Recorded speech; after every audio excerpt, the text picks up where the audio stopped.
আমার জীবনটা হচ্ছে প্রবাসী ভাই বোনদের মতো। সবাই থাকা সত্ত্বেও কেউ কাছে নাই,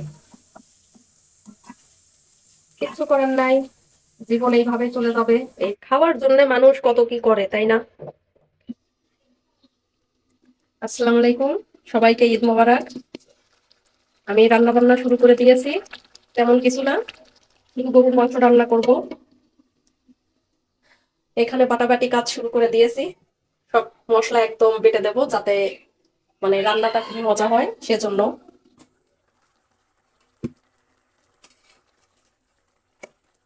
সবাই তো জামা কাপড় পরে একদম যাই যার মতো পোস্ট দিচ্ছে, দেখলাম খুবই ভালো লাগলো। তবে আমার কাছে এই ঈদ খুব একটা স্পেশাল না। তার কারণ আমি একা, না কাছে কোনো আপনজন আছে, না বাবা মা আছে, কেউ নাই, সম্পূর্ণ একা।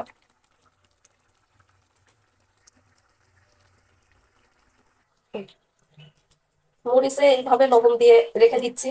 লবণ দিয়ে রেখে দিলে নর্মালি অনেকদিন পর্যন্ত থাকবে। আপনারাও আমার মতো এইভাবে যে কোনো মশলা বেটে বেশি করে লবণ দিয়ে এইভাবে রেখে দিবেন, তাহলে অনেকদিন থাকবে। আমি এখানে আদা রসুন বেটে নিয়েছি, এর মধ্যে জিরাও আছে দেখেন। লবণ দিয়ে আমি এইভাবে মেরিনেট করে রেখে দিয়েছি। এইভাবে রাখলে আপনি 1 মাস নিশ্চিন্তে ফ্রিজ ছাড়া খাইতে পারবেন।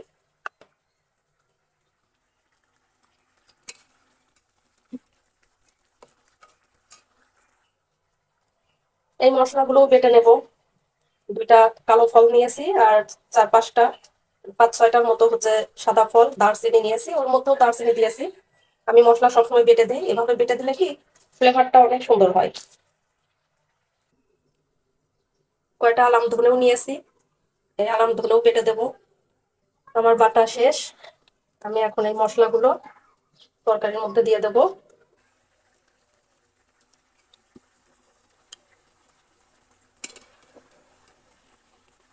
এক হাতে কাজ করা এবং ভিডিও করা খুবই টাফ। এর জন্য আমি তেমন একটা ভিডিও করি না রান্না বান্নার। ট্রাইপড আছে কিন্তু তারপরও ব্যবহার করি না। মাঝে মধ্যে তো ভিডিও করতে অলসতা মনে হয়। মাংসের কালারটা সুন্দর হয়েছে, যেহেতু সবকিছু বাটাবাটি মশলা দেওয়া। কোনো মশলা একদম দাঁতের নিচে পড়বে না, সব মশলাই আমি কেটে দিয়েছি, শুধু লং বাদে। এগুলো হচ্ছে আমাদের বাড়ির কালিজিরা পোলার চাল, আমাদের ক্ষেতের। তো আমি এই পোলার চালটা আজকে রান্না করব।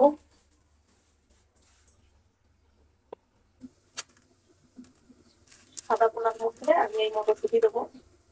এভাবে আমি ফ্রিজিং করে রাখি, আপনারাও এভাবে ফ্রিজিং করে রাখবেন। দেখেন কিভাবে বরফ হয়ে আছে। আমার রান্না একদম কমপ্লিটের মধ্যে।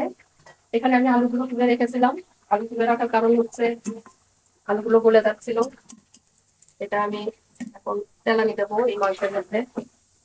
আমার মাংস একদম কমপ্লিট রান্না।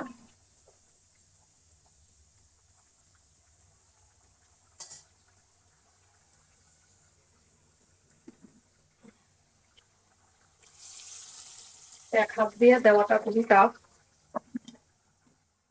তেলানি দেওয়া শেষ, কালারটা খুবই সুন্দর আসছে। এখন চুলার উপর একটু ডিম চুলা করে রেখে দেবো, যাতে চর্বিটা ভেসে ওঠে। এখন এইখানে সাদা পোলার জন্য বেরেস্তা করে নেব। বেরেস্তা করে নিয়েছি, এখন এর মধ্যে তেলের মধ্যে পোড়া চালগুলো দিয়ে দেবো।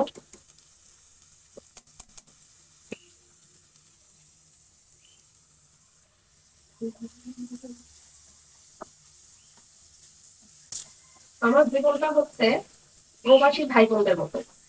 সবাই থাকা সত্ত্বেও কেউ কাছে নাই, কিচ্ছু করার নাই। জীবন এইভাবে চলে যাবে, এইভাবেই অতিবাহিত করতে হবে। তবে প্রবাসী ভাই বোনদের জন্য আমার দোয়া ও ভালোবাসা রইলো। কোনো কিছুর সাথেই এক নাই।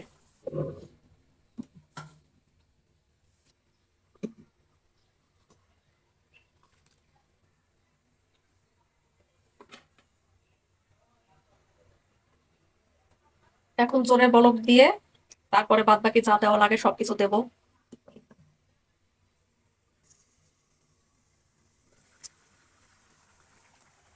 পানিটা একদম শুকিয়ে আসছে, এখন আমি এর মধ্যে কিশমিশ দিয়ে দেবো।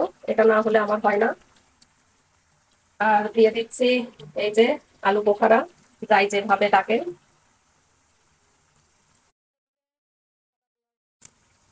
এগুলো দিলে সাদা পোলা খাইতে অনেক মজা লাগে। তো আর কিছুক্ষণ ঢেকে রাখবো, তারপরে হয়ে যাবে। একদম দমে রেখে দিয়েছি, দেখেন কত সুন্দর হয়েছে। দেখেই তো এখন খাইতে মন চাচ্ছে। কিন্তু এখন তো খাইতে পারবো না, গোসল টোসল করতে হবে, আজকে সবকিছু লেট। এখন বাজে বিকাল 4টা, 4:30। আর এই ভিডিও আপলোড দিতে দিতে তো মনে হয় সন্ধ্যা 7টা 8টা বেজে যাবে। কিচ্ছু কারণ নাই। ওকে, আমি এখন তাহলে নামানোর আগে একটু বেরেস্তা দিয়ে দেই, এই যে বেরেস্তা করে রাখছিলাম। খাওয়ার জন্য মানুষ কত কি করে, তাই না? মনে হচ্ছে খাওয়াই সব।